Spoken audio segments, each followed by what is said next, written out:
Pochi giorni fa Amazon ha lanciato ben 2 trailer per 2 serie diverse, Blade Runner 2099 e Gli Anelli del Potere stagione 3, che sono proprio 2 serie che non vedo l'ora di non guardare, nonostante poi tutti e 2 gli universi in cui sono ambientate in teoria potrebbero interessarmi molto. Penso che anche tanti di voi siate stanchi di queste serie TV fatte con lo stampino che cercano di sfruttare proprietà intellettuali che hanno funzionato in passato. Tranquilli, non è una vostra impressione, non siete i soli. Infatti, anche se pochi lo dicono, la maggior parte delle persone non sta guardando per niente questi nuovi prodotti. E adesso ve lo confermerò pure dati alla mano. Un'analisi recentissima ha studiato le più grandi piattaforme di streaming e ha notato che per oltre il 90% le persone che sono abbonate a queste piattaforme guardano i contenuti del catalogo. Che vuol dire che si abbonano per guardare vecchi film e serie TV di cui le piattaforme hanno i diritti, ma non quelli nuovi. È un'analisi che è stata fatta sul pubblico statunitense, ma dovrebbe rispecchiare pure il comportamento delle persone in Europa, che anzi potrebbe essere ancora più drastico in direzione dei vecchi film e delle vecchie serie TV. Solo Netflix tra queste piattaforme si salva un po', riuscendo ad avere un 40% di interesse verso le produzioni nuove. Qualcuno adesso potrebbe dire che sono le persone di una certa età che guardano film e serie vecchi, ma non è così. Infatti altri studi che sono stati portati avanti addirittura sul pubblico under 20 confermano che pure questa fascia d'età sta recuperando i vecchi film e le vecchie serie TV. Quindi qualunque età abbiate siamo praticamente tutti uniti dalle vecchie alle nuove generazioni nell'essere per lo più disinteressati ai nuovi prodotti di intrattenimento che vengono proposti da queste piattaforme e spesso anche al cinema. Chi segue pure i videogiochi magari sa che sta succedendo un po' anche in quel settore dove le persone stanno giocando videogiochi che sono di almeno una decina di anni fa. Nel 2027 uscirà per esempio un DLC per The Witcher 3 che è un gioco ormai del 2015. Tornando alle serie, come tutti sapete molte vengono anche cancellate dopo la prima stagione, ma anche quelle che vengono rinnovate perdono tantissimo pubblico. Infatti i tempi di attesa lunghi tra le varie stagioni, che spesso superano i 2 anni per via di presunti elevati standard produttivi, fanno sì che anche in caso di rinnovo i grandi successi arrivano a perdere tra il 30% e il 50% del loro pubblico originario. Sul canale parlo prevalentemente di serie che contengano elementi di fantasia, quindi non sto parlando in assoluto di qualunque prodotto nuovo. Sicuramente ci sono dei generi diversi che in questo periodo stanno migliorando le loro performance o stanno addirittura esplodendo, ma nel caso di fantasy o fantascienza penso che sicuramente non sono i generi che stanno trainando per quanto riguarda i nuovi prodotti. In realtà a me piacerebbe anche poter parlare bene della maggior parte dei nuovi film e delle nuove serie TV che appartengono a questi generi, ma preferisco nettamente l'onestà intellettuale di dirvi come la penso davvero su dei prodotti che secondo me sono molto scadenti rispetto a parlarne bene a tutti i costi. Ovviamente però quello che stiamo vedendo in questi attuali anni 2020 è una conseguenza di quello che era successo nel decennio precedente. Infatti gli anni 2010 erano già stati per gran parte una stagione di sequel e di remake, però come tutti sapete alcuni universi cinematografici avevano funzionato e le piattaforme di streaming non erano ancora esplose del tutto. Negli anni 2010 per esempio superare la soglia del $1 miliardo al botteghino internazionale era ampiamente fattibile per i principali film che erano basati su proprietà intellettuali famose. Quindi le case di produzione hanno pensato bene di puntare tutto su queste proprietà intellettuali, che spesso hanno dei diritti pure costosissimi, e hanno pensato di poter continuare a creare universi cinematografici che fossero pieni di sequel, prequel, storie interconnesse e spin-off. Ma il pubblico si è stancato molto presto di questo modo di fare e sta abbandonando in massa queste grandi produzioni, che sono pure sempre più standardizzate. Ci sono stati una serie enorme di flop di franchise al cinema e anche come serie TV che sarebbe impossibile elencarli tutti. Una cosa che hanno in comune pure tanti di questi prodotti è che sono basati su una sorta di effetto nostalgia che non ha per niente funzionato. Quest'anno per esempio c'è stato il caso estremo del film Masters of the Universe, sempre di Amazon, che è costato circa $200 milioni di produzione, però non ha incassato neanche quanto sarebbe stato necessario per ripagarsi, quindi è andato nettamente in perdita. Un'indagine sui dati demografici di chi ha guardato questo film ha rivelato che solo il 4% del pubblico che l'ha visto aveva meno di 12 anni. Questo brand ha attratto addirittura solo un ristretto pubblico di persone nostalgiche e non è bastato minimamente a sostenere il budget del film. Poi appunto il problema dell'effetto nostalgia è che se oggi le persone vogliono rivivere le emozioni che gli ha dato un film o un certo universo narrativo, hanno direttamente le piattaforme di streaming dove possono rivedere i vecchi film e le vecchie serie TV. Quindi vanno a rivedere quelli e questo spiega i dati che vi ho detto prima. Gli stessi termini proprietà intellettuale, franchise, sequel, prequel, reboot e remake hanno invaso il lessico per parlare di questi film e di queste serie TV.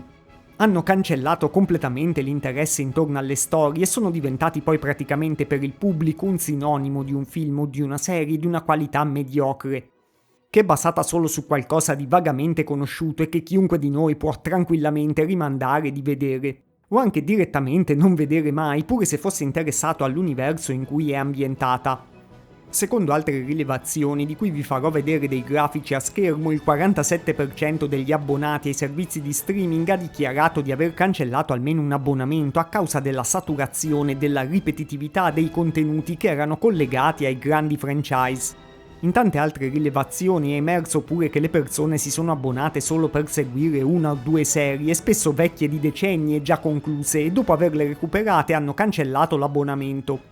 Tantissimi abbonamenti alla piattaforma di Amazon, per esempio in Italia, sono collegati solo a chi utilizza Prime e quindi non sono neppure abbonamenti di persone interessate veramente a quel servizio di streaming.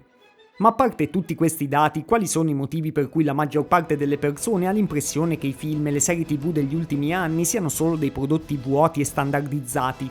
Qualche anno fa, quando le case di produzione avevano cominciato questa meravigliosa pratica, c'era addirittura qualcuno che provava a smentirlo, ma ormai le cause e le prove di questo sono sotto gli occhi di tutti.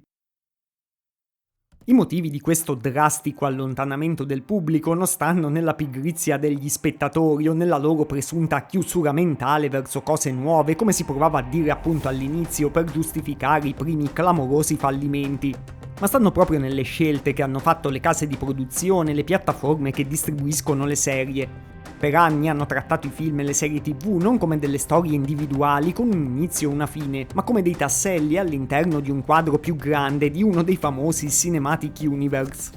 Le case di produzione hanno fatto perdere a grandi film o grandi serie pure il senso di un evento speciale. Quando un qualcosa che un tempo era speciale ha cominciato a essere distribuito con una cadenza di 3-4 film all'anno e altrettante serie TV all'anno, ha smesso completamente di essere un evento imperdibile. E nell'equazione rientra secondo me anche il fatto che tanti universi a cui il pubblico aveva dato fiducia si sono rivelati delle delusioni complete.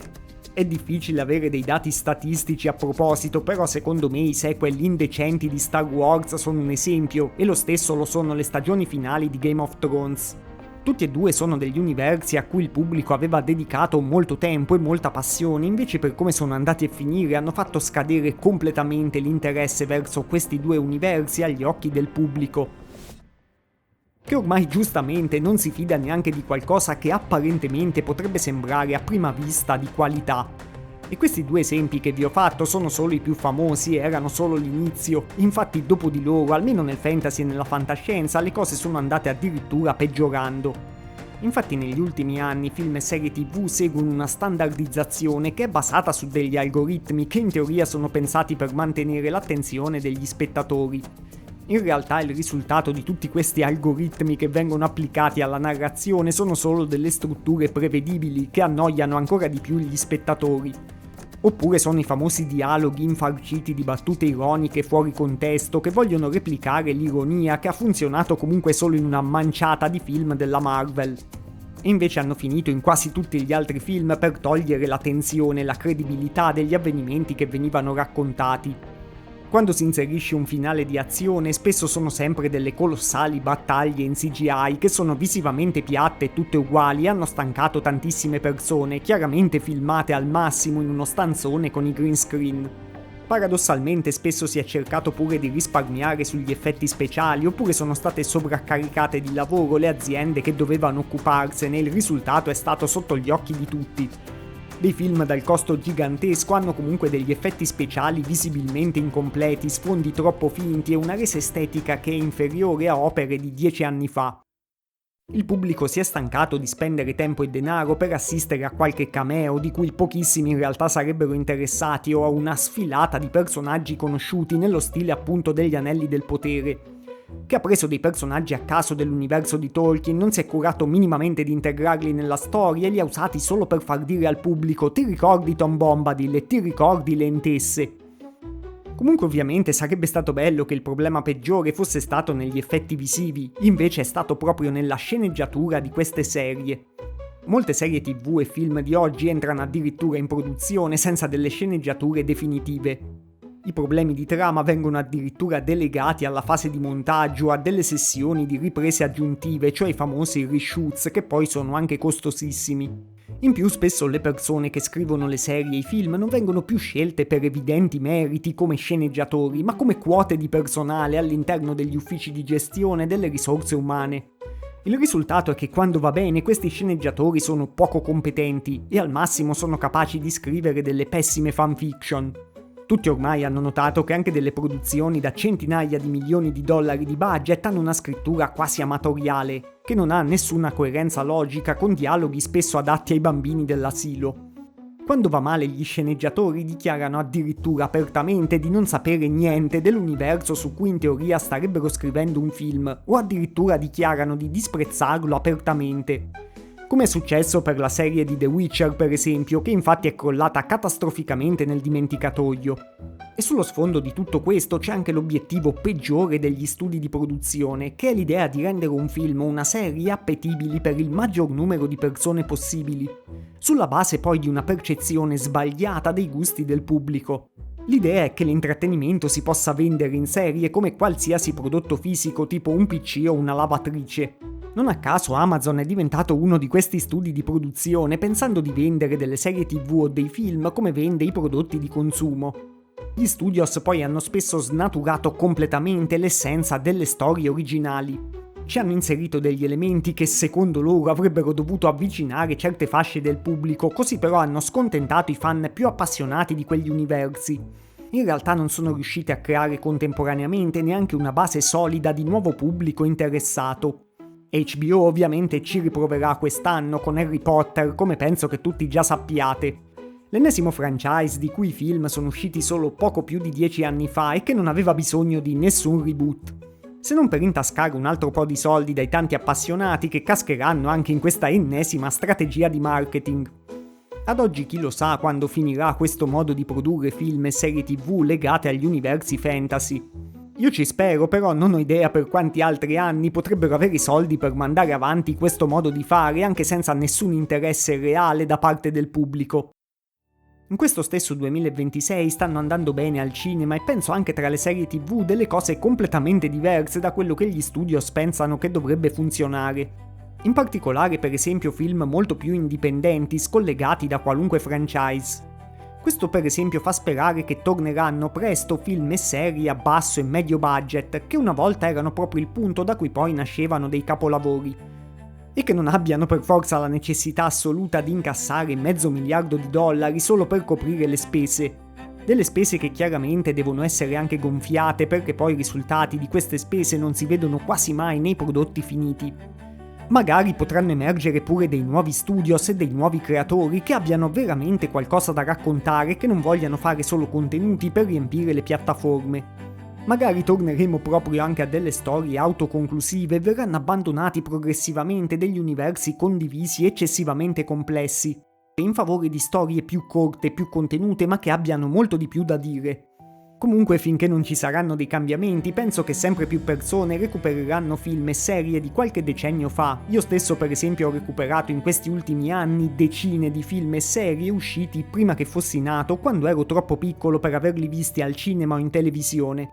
I grandi produttori non hanno capito che la nostalgia non è per forza per delle singole storie o per dei singoli universi, ma per un'epoca in cui le storie erano interessanti da seguire. E sono certo che anche tantissimi di voi siate in quella enorme parte del pubblico che sta dimostrando di avere gli anticorpi contro la standardizzazione creata da degli algoritmi e contro dei franchise che sono ormai sterili e sono usati solo per spremere il pubblico con qualche cameo improbabile e una scrittura pessima, sfruttando una nostalgia che si vorrebbe fabbricare in laboratorio negli uffici di marketing e che serve solo per spremere il portafoglio di chi è stato appassionato a delle opere di tanti decenni fa. C'è una voglia di novità e lo stanno dicendo tutti a qualunque età. Ma questa novità non è un qualcosa di sovversivo o di pieno di effetti speciali, ma il ritornare a pretendere da qualunque forma di intrattenimento e dagli universi fantastici quello che ha sempre contato di più: delle buone storie, ben raccontate.